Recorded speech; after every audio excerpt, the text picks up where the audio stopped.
Thank you for joining me. My name is Stephanie Burdick with the Coldwater Board of Public Utilities. I'm the new Community Engagement Coordinator. Today we're going to be reading chapters 23 and 24, concluding our adventure in Oz.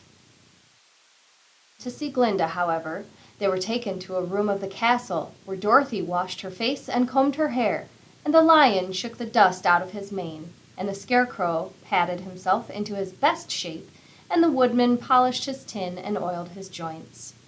When they were all quite presentable, they followed the soldier girl into a big room where the witch Glinda sat upon a throne of rubies. She was both beautiful and young to their eyes. Her hair was a rich red in color and fell in flowing ringlets over her shoulders. Her dress was a pure white, but her eyes were blue, and they looked kindly upon the little girl. "What can I do for you, my child?" she asked. Dorothy told the witch all her story, how the cyclone had brought her to the land of Oz, how she had found her companions, and of the wonderful adventures they had met with. "My greatest wish now," she added, "is to get back to Kansas, for Aunt Em will surely think something dreadful has happened to me, and that will make her put on mourning, and unless the crops are better this year than they were last, I am sure Uncle Henry cannot afford it." Glinda leaned forward and kissed the sweet upturned face of the loving little girl. "Bless your dear heart," she said. "I am sure I can tell you of a way to get back to Kansas."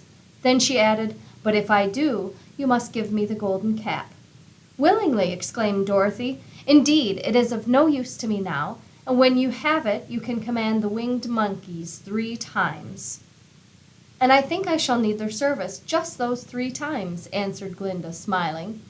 Dorothy then gave her the golden cap, and the witch said to the scarecrow, "What will you do when Dorothy has left us?" "I will return to the Emerald City," he replied, "for Oz has made me its ruler, and the people like me. The only thing that worries me is how to cross the Hill of the Hammerheads. By means of the golden cap, I shall command the winged monkeys to carry you to the gates of the Emerald City," said Glinda, "for it would be a shame to deprive the people of so wonderful a ruler." "Am I really wonderful?" asked the scarecrow. "You are unusual," replied Glinda. Turning to the Tin Woodman, she asked, "What will become of you when Dorothy leaves this country?" He leaned on his axe and thought a moment. Then he said, "The Winkies were very kind to me and wanted me to rule over them after the Wicked Witch died. I am fond of the Winkies. If I could get back again to the country of the West, I should like nothing better than to rule over them forever." "My second command to the winged monkeys," said Glinda, "will be that they carry you safely to the land of the Winkies.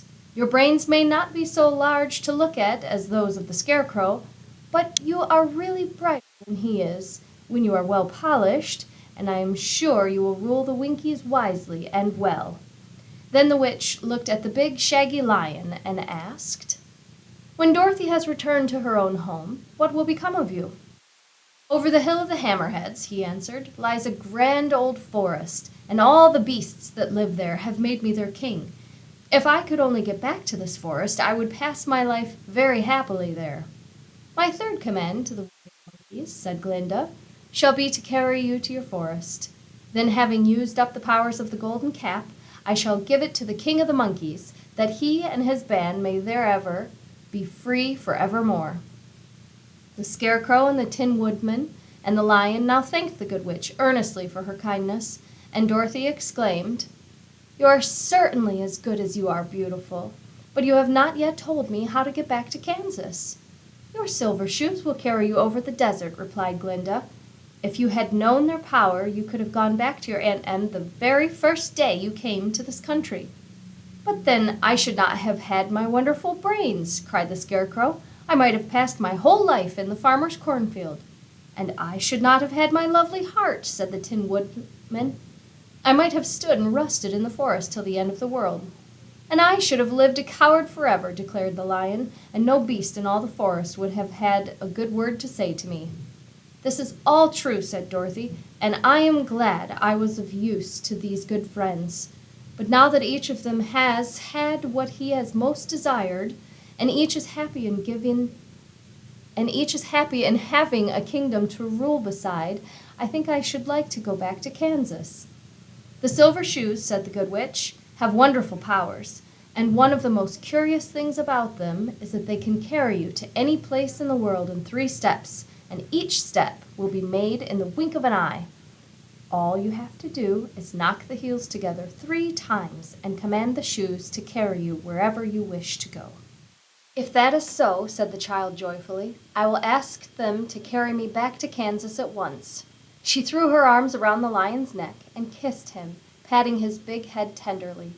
Then she kissed the Tin Woodman, who was weeping in a way most dangerous to his joints. But she hugged the soft, stuffed body of the Scarecrow in her arms instead of kissing his painted face, and found she was crying herself at this sorrowful parting from her loving comrades.